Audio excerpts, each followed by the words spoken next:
مقابلے کا دن آ پہنچا۔ میدان سج گیا، ہزاروں لوگ جمع ہو گئے۔ فرعون کے اشارے پر مقابلہ شروع ہو گیا۔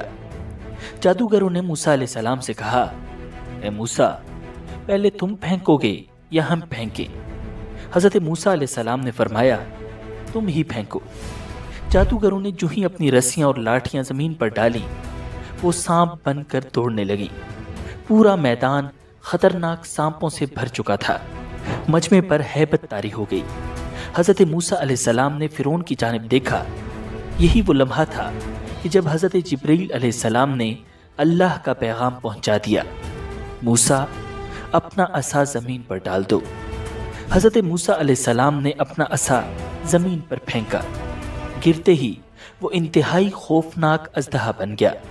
وہ اپنا پھن پھیلائے چاروں طرف گھوم رہا تھا، اور پھر اچانک اس نے جادوگروں کی رسیوں کو کھانا شروع کر دیا۔ جادوگر حیرت کے عالم میں یہ منظر دیکھ رہے تھے۔ انہیں پتہ چل چکا تھا کہ یہ جادو نہیں ہے، یہ تو جادو سے بہت اوپر کی چیز تھی، یہ تو معجزہ تھا۔